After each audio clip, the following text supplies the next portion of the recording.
এবার বৈদিক ভিলেজের দিকে নজর রাখবো, যেখানে বিজেপির প্রশিক্ষণ শিবির চলছে এবং সেই প্রশিক্ষণ শিবিরের আজ দ্বিতীয় দিন। এই দ্বিতীয় দিন থেকে এখনো পর্যন্ত কি কি আপডেট রয়েছে এবং সেই দ্বিতীয় দিনে কারা কারা সামিল হয়েছেন এবং যারা অনুপস্থিত ছিলেন প্রথম দিনে তারা দ্বিতীয় দিনে উপস্থিত রয়েছেন কিনা, সমস্ত বিষয় জানবো। আমাদের সঙ্গে রয়েছেন প্রতিনিধি ভেঙ্কটেশ্বর লাহিড়ী। ভেঙ্কটেশ্বর, তাদের প্রশিক্ষণ শিবিরের আজকে দ্বিতীয় দিন এবং তৃতীয় দিনে মূলত সাংগঠনিক বেশ কিছু বিষয় নিয়ে আলোচনা শুরু হয়েছে এবং কেন্দ্রীয় নেতৃত্বে যারা রয়েছেন সুনীল বানসাল, অমিত মালব্য, তারা সেই সমস্ত সাংগঠনিক বিষয় আলোচনা শুরু হয়েছে। তুমি জানো যে দরজায় করানো হচ্ছে পঞ্চায়েত নির্বাচন, তার আগে তারপরে 2024-এর লোকসভা নির্বাচন, তার আগে দলকে একেবারে শক্তিশালী করা, বুথ স্তরে সংগঠনকে আরো কিভাবে শক্তিশালী করতে হবে, জনসংযোগ কিভাবে বাড়াতে হবে, এই সমস্ত বিষয়ে একেবারে পাঠ দেওয়া হচ্ছে। কেন্দ্রীয় নেতৃত্ব তারা পাঠ দিচ্ছেন।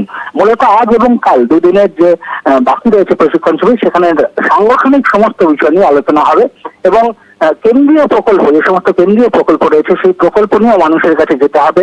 এই বিষয়ে যারা রয়েছেন প্রশিক্ষণ শিবিরে, যারা অংশ নিয়েছেন, তাদের অবগত করা হচ্ছে কেন্দ্রীয় নেতৃত্বের তরফে।